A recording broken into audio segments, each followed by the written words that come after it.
In a world where appearances often overshadow truth, where judgment is swift and compassion is rare, one man walked into a restaurant, not seeking attention, nor food, nor pity, but merely a fleeting moment of peace. Instead, he found humiliation, disdain, and was cast out like refuse. Yet, when the truth emerged, it was not the man in rags who was embarrassed, but the one in uniform. This story transcends mere emotion.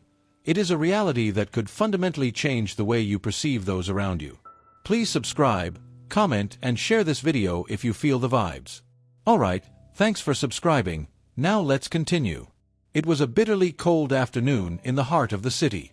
The wind sliced through alleyways like knives, carrying whispers of discontent.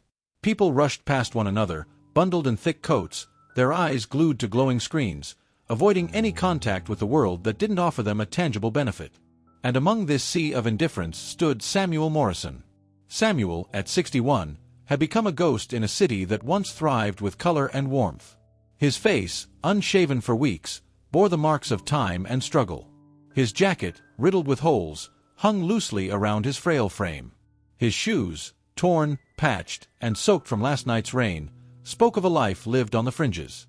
But it was his eyes that held a story, a profound tale of loss and love that no one cared to read. Years ago, Samuel was a proud husband, sharing his life with Patricia, the love of his life. Together, they owned a small restaurant, Patricia's Place, a sanctuary where the community gathered not just to eat, but to savor dignity, laughter, and warmth on the coldest of nights. They served hot meals to anyone in need, offering solace when the world was cruel. But then came the thief that is cancer. Patricia's diagnosis shattered their dreams, sending them spiraling into a relentless storm of despair. The bills piled up, suffocating them. Samuel sold their home, their car, and eventually, the very restaurant they had built together, all in a desperate attempt to buy his beloved a few more precious months. But alas, even money could not save her. She passed away on a rainy Thursday morning, holding his hand, leaving Samuel utterly broken. He disappeared, not because he had nowhere to go, but because the world no longer felt worth returning to. Fast forward 6 years. Samuel was still alive, just not living. He slept in parks, scavenged for food from trash cans, and his name became a whisper lost in the cacophony of life. But today, he stood outside the very place he once called home. Patricia's Place had been reborn as Roma's table. New decor, new staff, but the same walls that held his memories. Samuel wasn't there to beg or to steal. He had something else in mind, something unexpected. With a deep breath, he stepped inside. The restaurant was warm, the aroma of baked bread and marinara sauce wafting through the air, wrapping around him like a long-lost embrace. Samuel looked around. A couple laughed over steaming plates of pasta, a child scribbled on a placemat, and for a fleeting moment, he allowed himself to smile. But then came the voice. "Hey! Hey!" All heads turned. A tall man in a police uniform, seated by the window, stood up and pointed accusingly. "You can't be here. This isn't a shelter." Samuel turned, his heart sinking. "I'm just trying to—" "No," the officer interrupted, his tone harsh. "You stink. Look at you. You're scaring the customers." The room fell into a silent void. "Sir," Samuel pleaded softly, "I'm not here to—" "I said get out." The officer, Greg, as his name tag read, slammed his hand on the table. "Go loiter somewhere else before I arrest you." A couple giggled awkwardly, and the manager behind the counter averted his gaze. No one intervened. Samuel looked around, desperation in his eyes, but no one made eye contact. Not a single person. He turned slowly and walked out, the weight of the world pressing down on him. In that moment, Samuel felt stripped of every last shred of dignity, not for what he did, but for how he was perceived. And yet, Officer Gregg felt no twinge of guilt. Maria, the assistant manager, stood frozen. She recognized Samuel. She had seen his face long ago, a memory that struck her like a bolt of lightning. "That's Mr. Morrison," she whispered to a co-worker. "He used to own this place, before it was sold."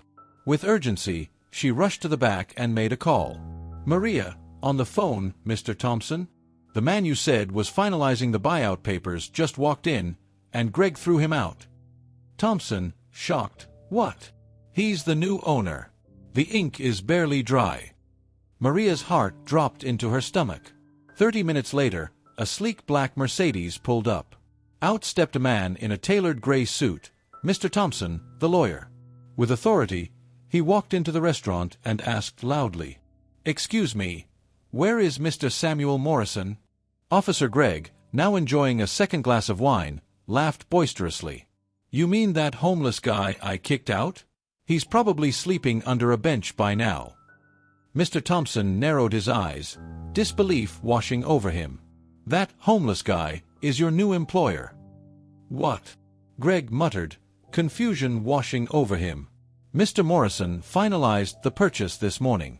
This establishment, as of 3 p.m. today, belongs to him." Maria stepped forward, her voice steady. "And you threw him out?" Gregg blinked, his face turning an alarming shade of red. I didn't know." Just then, the door swung open again. Samuel walked in, transformed. Freshly washed, wearing a clean shirt and simple trousers, but it was his presence that commanded the room's attention. He didn't raise his voice. He didn't need to. He looked directly at Officer Gregg, and the weight of his gaze silenced the entire room. "You said I didn't belong here." Gregg opened his mouth, but no sound emerged. "You told me I stink. That I was scaring customers." Samuel took a deliberate step forward. "What scared them, Gregg, wasn't how I looked. It was how you treated me. And I wonder how many others you've spoken to like that." Gregg's eyes welled with unexpected tears, shame flooding his cheeks. He stumbled back, unable to meet Samuel's gaze. Samuel turned to Maria, his voice soft yet firm. "Hire people who see human beings, not problems." And then he addressed the room, his words echoing with conviction. "This restaurant was built with love, and it will return to that." The staff erupted into applause, a wave of solidarity washing over them. Gregg, overwhelmed, quietly exited, his head bowed in shame. In the weeks that followed, Roma's table transformed back into Patricia's place. Free meals were offered every Sunday, and staff were trained on compassion first, service second. Maria became the general manager, leading with a heart of empathy and understanding. As for Samuel, he preferred to stay in the background. He didn't want attention, he just sought peace. He kept a single photo by the register, a cherished image of him and Patricia, beaming with flour on their aprons, joy radiating from their faces. We live in a world that teaches us to fear the unfamiliar, to judge before understanding, to label someone by what they wear or don't have. But behind every tired face is a story waiting to be told. Behind every quiet soul is a history yearning to be acknowledged. And behind every homeless man lies a beating heart that once knew love.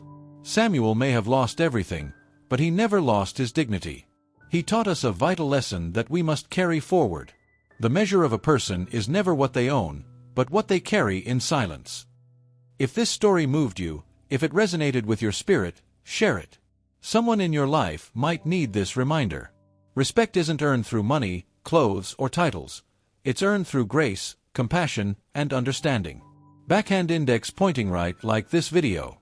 Backhand index pointing right, comment, "I see you," if you believe in treating others with respect. Backhand index pointing right, subscribe to The Real Truth, truthlineofficial for more powerful stories that touch the soul. Because truth deserves to be heard.